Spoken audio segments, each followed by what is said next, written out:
मोहम्मद रसूलुल्लाह। एक बार क्लास में आपका स्वागत है फिर से एक बार। जैसा कि मैंने इस बात के जिक्र की थी कि वर्तिवर्धन जो कि प्रगोत राजवंश का अंतिम शासक था, अंतिम महाराजा, अंतिम सम्राट था, उसकी हत्या करके हर्यक वंश की स्थापना की जाती है। यहां तक हमने चर्चा की थी और मैंने यह भी कहा था कि प्रगोत राजवंश को ही मौर्य राजवंश या अनुसार पांचाल राज्य यही था और मगध जो था वो किकट राज्य था और किकट राज्य को ही मगध राज्य बनाया गया। और वो क्यों बनाया गया, जैसा हूं कि अथर्ववेद के अनुसार चिंतामणि अभियान के समय महाराजा मगध ने चिंतामणि अभियान में चिंतामणि को हरा करके मगध साम्राज्य की नींव डाली थी और फिर उसमें भी कम से मगध साम्राज्य में करीब करीब 24 से 25 राजा हुए। उसके बाद दूसरा राजा जो हुआ किकट राज्य से मगध राज्य बना और मगध के सर्वप्रथम जो पहला राजा हुए थे वो महाराज मगध थे। अर्थात अगर हम बृहद्रथ राजवंश को हटा से काउंट करते हैं तो हर्यक वंश चौथा राजवंश था, लेकिन अगर मगध राजवंश को हम लेकर चलते हैं तो हर्यक वंश 5वां राजवंश होगा, क्योंकि ये वैदिक काल में चले जाते हैं। तो वैदिक काल तो हम लोग ने समाप्त कर ली क्योंकि ज्यादा समय नहीं था, क्योंकि उतनी डिप्टी नहीं क्वेश्चंस पूछे जाते हैं तो ज्यादातर नहीं बताए जाते हैं। हालांकि मैं बताना चाहूंगा अगले कक्षाओं में पूरे विवरण में दे दूंगा कि कौन कौन से वंश पूरे भारत में हुए हैं। लेकिन इसके मेन जो टॉपिक है हमारा, जहां से हमारी बुक्स ज्यादातर पूछी जाती है एग्जाम्स वगैरह में, हमारी परीक्षाओं में आती है, हम उस ओर हम भी चलेंगे और ऐसा नहीं बीच बीच में आपको बताते चलेंगे कि कहां से कौन आया। तो मगध साम्राज्य जो किकट राज्य था वो मगध महाजनपद में बदल गया और मगध से बृहद्रथ है और बृहद्रथ के बाद आपका आ गया प्रगोद और प्रगोद राजवंश जो कि मौर्य कहा गया और उसके बाद हर्यक। प्रगोद राजवंश के अंतिम राजा महाराजा रिपुंजय की हत्या महाराज मगध कौन के थे, बिंबिसार करके 500 प्रतिवर्धन अजक का पुत्र, महाराज अजक का पुत्र था, रिपुंजय का पुत्र नहीं था महाराजा रिपुंजय का। तो लेकिन पुत्र किसका था, अजक का पुत्र प्रतिवर्धन, जिसे राजा भी कहा जाता था। 564 ईस्वी पूर्व से लेकर 544 ईस्वी पूर्व तक इन्होंने राज किया। 20 वर्ष इन्होंने की। इसको गद्दी से हटा करके महाराज बिंबिसार ने मगध साम्राज्य पर आसीन हो गए और हर्यक वंश की स्थापना 544 ईस्वी पूर्व उन्होंने कर दी। समझे, यानी किसी को मार करके इन्होंने किया महाराजा बिंबिसार ने। और देखिए समय का खेल, बिंबिसार को भी उसके पुत्र ने ही, अजातशत्रु ने ही बंदी बना करके अपने ही साम्राज्य में उसको जेल में रख दिया था और उसी जेल में, उसी कारागार में बिंबिसार की मृत्यु हो गई थी आत्महत्या करके। बिंबिसार सर्व के मारे आत्महत्या कर लिए थे, है ना। वो इतने पछता रहे थे क्योंकि उन्होंने जो किया और वही उनके साथ हो रहा था, वो किसी और के साथ किए थे, लेकिन इनका अपना पुत्र इनके साथ राज्य की लालच में किया और ये राज्य की लालच था और उसी वैसे से अजातशत्रु को भी प्रेम हो गया था।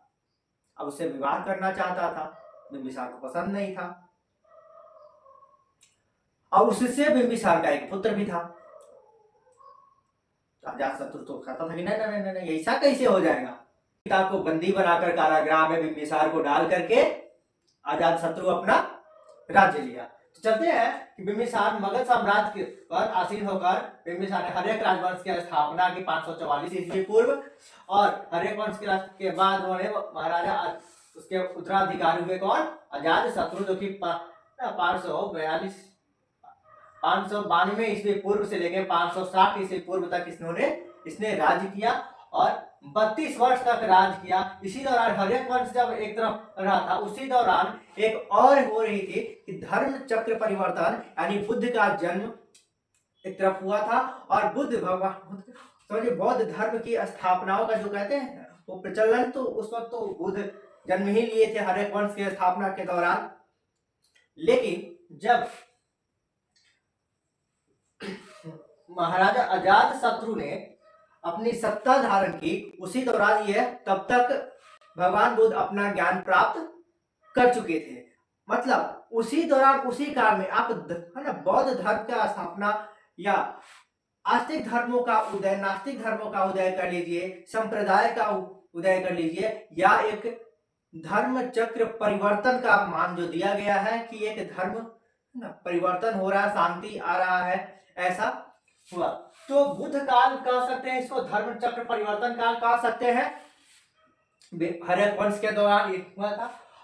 उसके पश्चात इसका उत्तराधिकारी उदयन, क्योंकि जो अजात शत्रु था ना, ये बौद्ध धर्म को के अनुयायी भगवान बुद्ध के बन चुका था, और इसीलिए अपनी सत्ता अपने पुत्र को सौंपकर वो शांति की खोज में निकल पड़ा। और क्योंकि वो 32 वर्ष ही राज कर पाया था, 592 से लेकर 460 ईस्वी पूर्व तक, और उदयन 460 से लेकर 444 ईस्वी पूर्व तक वो शासन किया, जो कि 16 वर्ष तक। अब इसके बाद राष्ट्र में आता है, जब भी जंग पूछते हैं तो उदयन के बाद सीधे आ जाता है नाग दशक का नाम ना, क्योंकि बाकी इन जो प्रसिद्ध राजा नहीं हुए, प्रसिद्ध सम्राट नहीं बना, लेकिन इसका मतलब यह नहीं कि बाकी जो बीच में 2-3 और थे उन्हें छोड़ दिया जाए। ये ज्ञात होना चाहिए कि उदयन के पश्चात भी डायरेक्ट नाग दशक न होकर के अनिरुद्ध उसका उत्तराधिकारी था, उसका बेटा था, अनिरुद्ध बना, जो कि 444 ईस्वी से लेकर के 440 ईस्वी तक वो शासन किया, मात्र 4 वर्ष। 4 वर्ष के बाद उसकी मृत्यु हो गई, प्राकृतिक मृत्यु हुई थी, ना कि ये किसी से युद्ध किया था। इसके बाद इसका एक पुत्र था मुंडा, और मुंडा 440 से लेके 437 ईस्वी पूर्व तक इसने राज किया, और ये भी प्राकृतिक तौर पे मृत्यु कहते नहीं किया, जेनेटिक हो जाती है, तो जेनेटिक्स हुआ, कुछ बीमारियों के कारण इसकी भी मृत्यु हो जाती है। मात्र 3 साल राज्य करता है, और इसके पुत्र जो उत्तराधिकारी था नागदशक, वो तो कुछ महीने किया था, और इसका पुत्र था नागदशक, और नागदशक जो 437 से लेकर के 413 ईस्वी पूर्व तक यह राज करता है, जो कि 24 वर्ष तक। यानी कि हम बात करें तो अजात शत्रु के बाद लंबे वर्ष तक कोई अगर शासन किया तो कौन रहा वो? अजात नागदशक, क्योंकि नाग इससे पहले 16 वर्ष तक उदयन किया था, लेकिन इससे भी ज्यादा कौन किया? नागदशक किया, जो कि 413 से लेकर 445 ईस्वी तक इसने राज्य किया।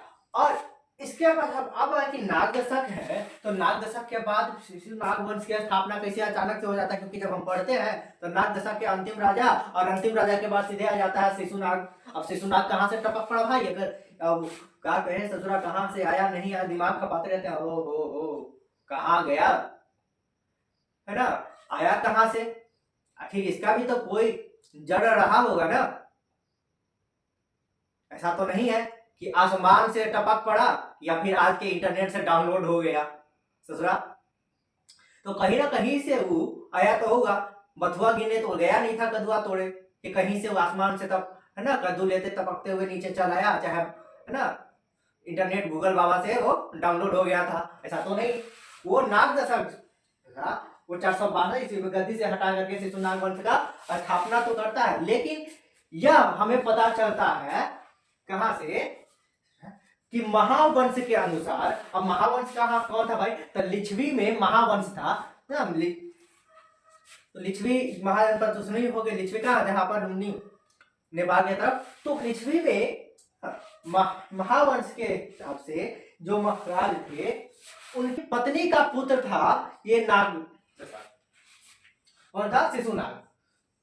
ये दासी पुत्र था।